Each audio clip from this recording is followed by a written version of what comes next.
Radio Villacarrillo en el 90.6 FM y Radio Le Sierra en el 90.3 FM. Multimedia jienense. Bueno, pues seguimos hablando de divulgación. En este caso, para hablar de un libro. Y es que el villanovense Sebastián González Segarra ha publicado un libro que nos muestra cada rincón del lugar donde se venera en Villanueva del Arzobispo a su patrona. Camarín de Nuestra Señora de la Fuensanta, patrona de las Cuatro Villas. Un riguroso estudio sobre este espacio tan visitado durante todo el año y en el que el autor no deja atrás ningún dato para conocer mejor la historia de este sitio sagrado.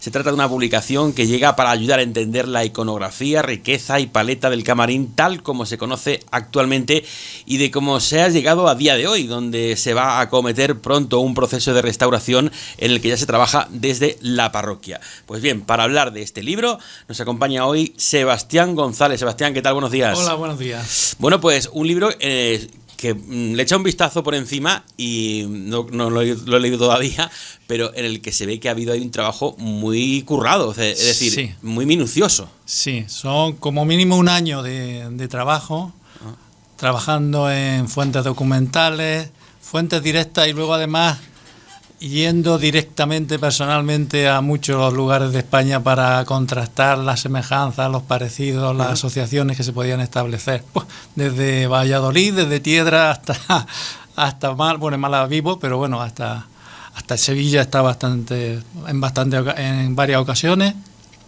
Bastante trabajo, sí. Tú como villanovense verás a la Virgen de la Fuensanta como patrona, sí. No sé si tendrás mucha o poca devoción, lo religioso que eres, sí. Pero claro, es que eres doctor en Geografía e Historia, licenciado en Historia del Arte, y supongo que cuando tú ves o visitas un monumento o un lugar como este, donde desde niño habrás estado yendo prácticamente muy a menudo, tú no ves solamente a la Virgen de la Fuensanta, ves más cosas. Claro, hombre, me llama a la Virgen de la Fuensanta, la tenemos siempre presente, sobre todo en esta versión tan bella de Sánchez Mesa.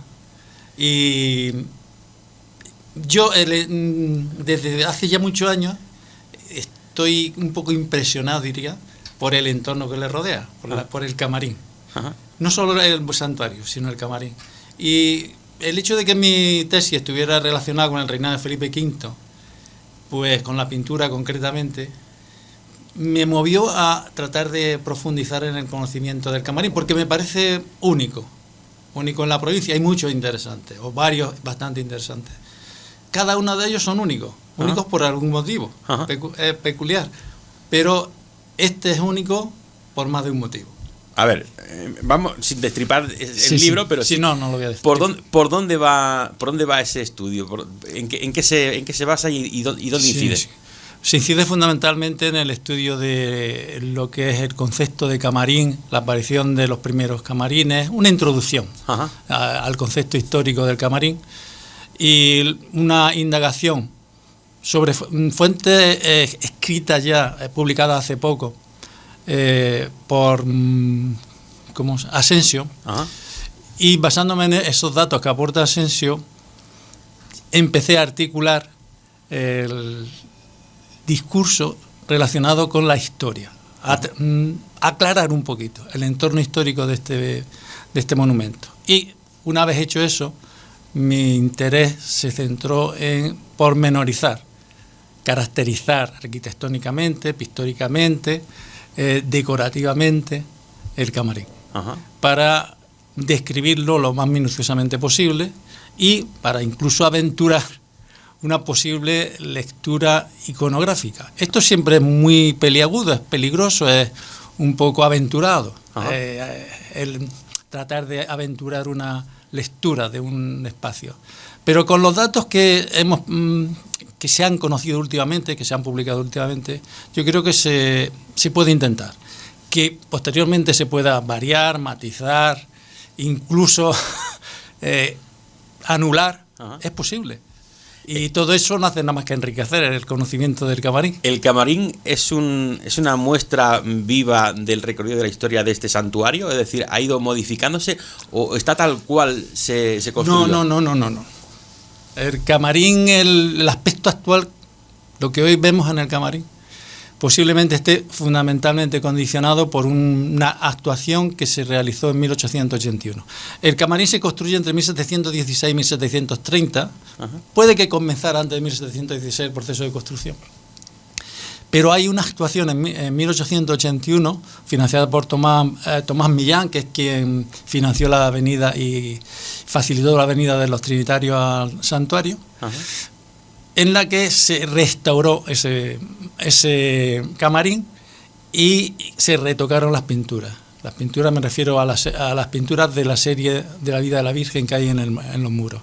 Entonces, creo que un análisis asociado a la restauración que se va a hacer podrá aclarar hasta qué punto llegó a transformarse el aspecto original del camarín. ¿Esa restauración qué es lo que va a hacer? ¿Limpiar y reparar imperfectos o va a descubrir y poner en valor algo que esté tapado de atrás? Eso se va evaluando sobre la marcha. Eso sí, tiene ¿no? que ir decidiéndolo el restaurador. El restaurador, claro. Y eso, el restaurador supongo que es quien manda ahí, pero habrá alguien que dirija y autorice cada paso que se dé entonces. No lo sé exactamente porque... ¿No sabes cómo funciona eso, no? Sí. Bueno, yo sé que en otros casos es patrimonio, el Instituto de Patrimonio Histórico Andaluz... El que dirige, ¿no? El que, sí, no solamente dirige y supervisa todo el proceso, ¿no? Y tiene que ir dando autorización para que se lleve a la práctica el proyecto y para que se realicen las condiciones que se consideran más oportunas. El que nos esté escuchando, tranquilidad, que esto lo hacen profesionales, que esto no es, va a ser un no, nuevo ECEOMO ni nada parecido. No. Que hay esto está supervisado.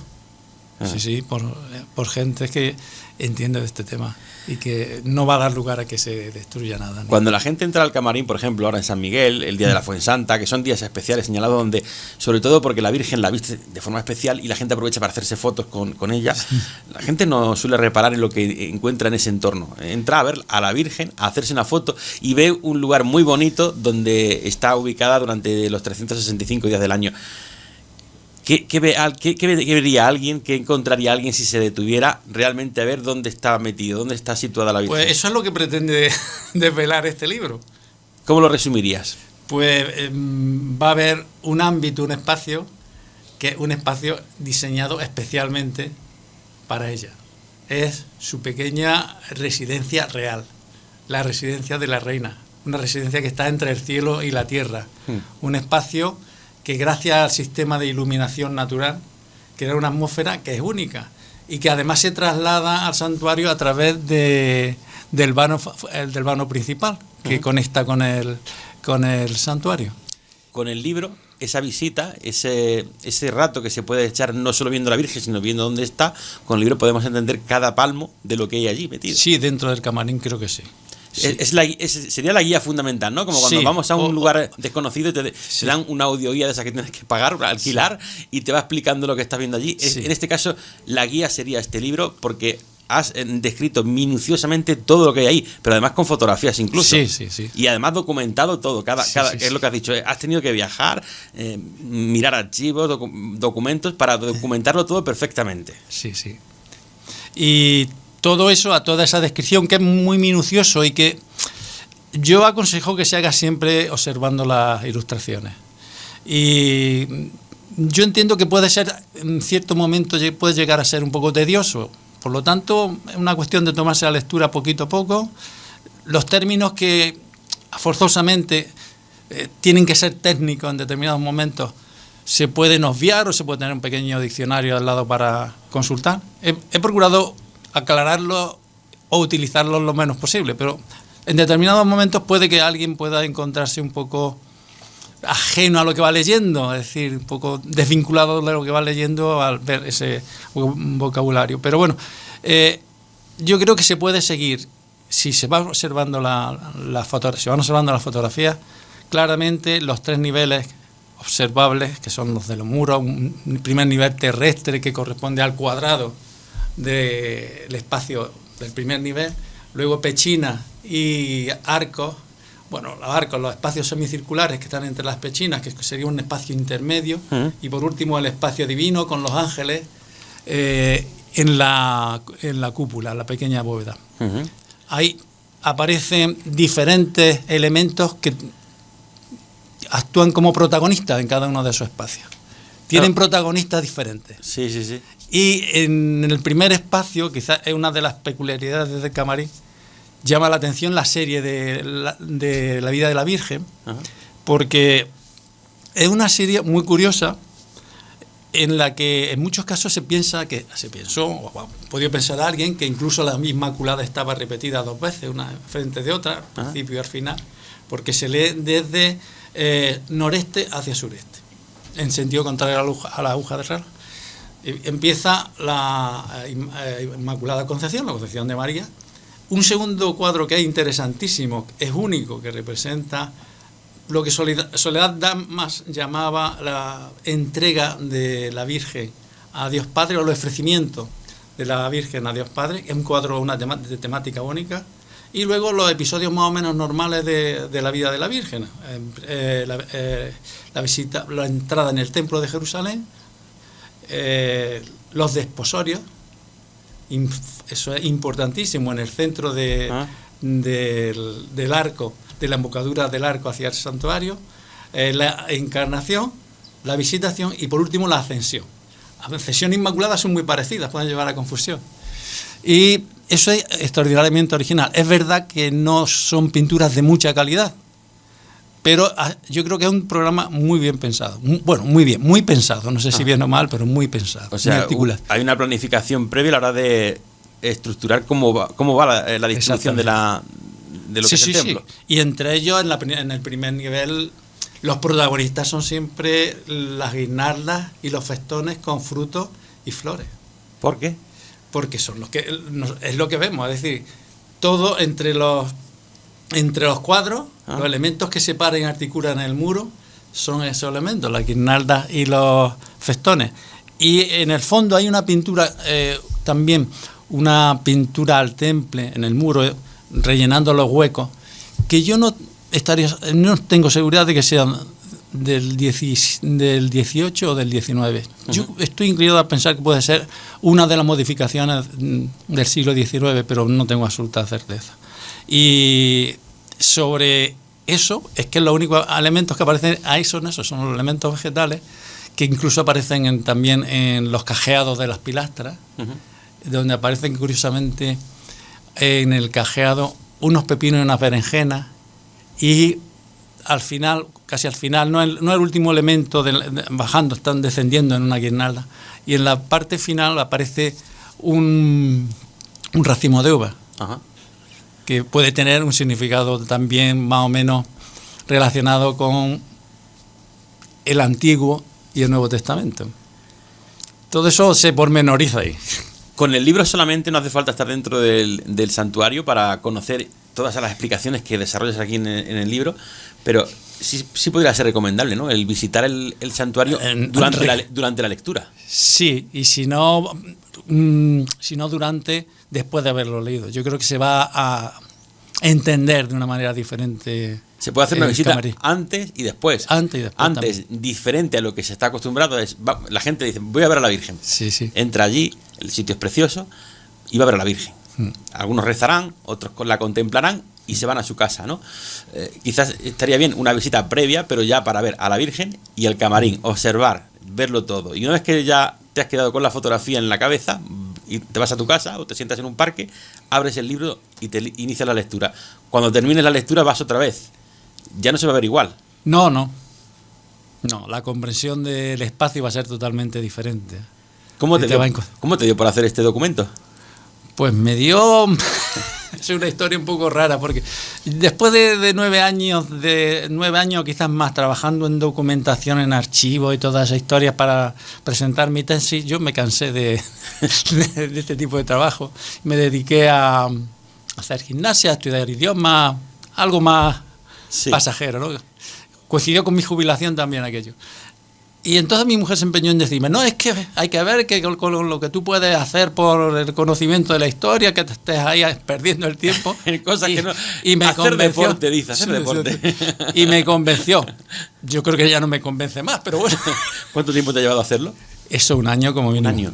Un año de intenso trabajo. Intenso. Por eso yo he notado muchísimo físicamente sí, ¿no? el esfuerzo. ¿no? precisamente porque he estado mucho tiempo sentado y pierdes la forma y... Claro. Pero ha merecido la pena. La vista, no, por supuesto, para mí sí. ¿Es lo que querías conseguir? Sí, yo creo que sí. Estoy contento del trabajo, siempre teniendo en cuenta que es algo abierto. Yo insisto que la historia, como decía Ortega y Gasset, la historia es algo constructivo, que aporta siempre una interpretación hermenéutico. Es una disciplina hermenéutica. Lo que nosotros, los historiadores, ofrecemos son interpretaciones. Y como tanto, esa interpretación es siempre mejorable, matizable y contrastable. Y por lo tanto, lo presento así, como una propuesta para que se conozca mejor el camarín y para que se siga investigando y se siga perfeccionando el conocimiento que podemos tener de él y también del santuario, aunque el santuario la situación es un poquito más complicada para su estudio. Hoy se presenta, hoy viernes, va a ser en Villanueva del Arzobispo, pero va a ser en el teatro, ¿por qué no en el santuario? Pues la verdad... ¿Quién ha dicho de presentarlo en el teatro? La idea... En el Teatro de Regio. Sí, más bien ha sido el párroco el que pensó en hacer un acto en el Teatro Regio. Yo lo hubiera hecho en el santuario. Yo cuando hablamos de la presentación me parecía... ¿Te da igual, me daba igual uno que otro. Casi pensaba una pequeña presentación como se solía hacer en Villanueva en el ayuntamiento o algo de eso. Pero bueno, yo me adapto a lo que a lo que me digan, ¿no? A lo que me digan, vamos, y a lo que me ofrezcan me pareció buena idea, pues, no me pareció mala idea. Bueno, lo que sí, la verdad es que es muy grande, a mí me da un poco miedo que encontrarme allí con demasiada poca gente, te da la impresión Claro, de que... el problema del teatro es que, aunque esté lleno, parece que está vacío. Sí, claro, no. Es una sala muy amplia. Muy amplia. Bueno, ya está. Ya veremos cómo... No pasa nada. Que vaya quien quiera ir, pero luego es una oportunidad única de conseguir el libro y, por supuesto, la dedicatoria del autor siempre. Sí, por supuesto. Pero bueno, esta tarde se pondrá a la venta, supongo, en la presentación del libro, porque, a ver, esto lo habrás hecho con tu propio fondo, esto no es una cosa que subvencione ninguna administración y se reparta como un folleto, que además así tampoco se valora. Pero se va a poder vender esta tarde y supongo que una vez que ya se haga la presentación y ya habrá empezado la distribución en diferentes establecimientos de la zona, ¿no? Sí, estará a la venta en librerías de Villacarrillo, de Villanueva y de Ignatora. Para que todo aquel que esté interesado que lo pueda conseguir fácilmente. Sí. Pues Camarín... También se puede adquirir en mibestseller.com, pero el precio ahí es sensiblemente más caro. Claro, hay gastos y hay... Hay gastos y también el precio de venta al público en Internet es más caro. Es más caro. Para que luego digan del comercio de cercanía. Que no claro. Hay que apoyar al comercio cercano. Sí, siempre. Pues Camarín de Nuestra Señora de la Fuensanta, patrona de las Cuatro Villas. Esta tarde, presentación a cargo del autor, Sebastián González Segarra. Sebastián, muchísimas gracias por acompañarnos. Muchas gracias a vosotros. ¿Algo quieras decir antes de terminar la entrevista? Pues nada, en primer lugar, daros las gracias a vosotros y a todos los que me han ayudado desde el ayuntamiento, el párroco, la cofradía para hacer posible este libro. Sin todos ellos, pues habría sido imposible su elaboración y su difusión. Dice el técnico de cultura que es una guía indispensable para conocer mejor los santuarios. Es que ya tenemos la guía indispensable. Bueno, el camarín. El camarín. Bueno, también aporta datos sobre el santuario, pero son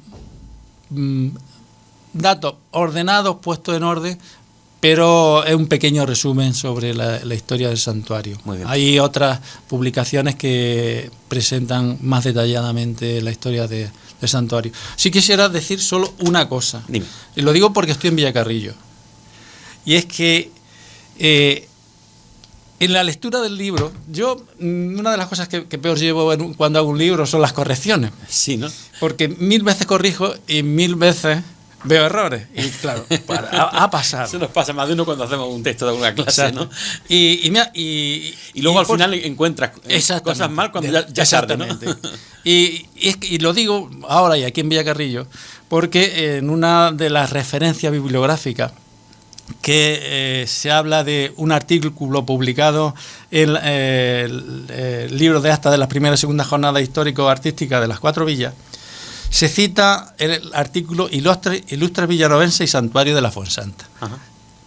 Pido perdón, pero es Ilustres Villacarrillenses. Para que alguno no se sienta ofendido. Y el autor no es Ramón Rubiales García del Valle, sino Julio Rubiales Campos. quiero que conste. Y que antiguo cronista de Villacarrillo, ya desaparecido por desgracia, y que también era muy amante de la historia. Exactamente, fue profesor mío. Sí, también. Sí, en el instituto. En el Andrés Segovia. En el Andrés Segovia, exactamente. Qué bien, pues guardará buenos recuerdos, ¿no? Muy bueno, muy bueno. Supongo que de ahí saldría tu pasión por la historia y ya tu dedicación profesional, ¿no? Sí.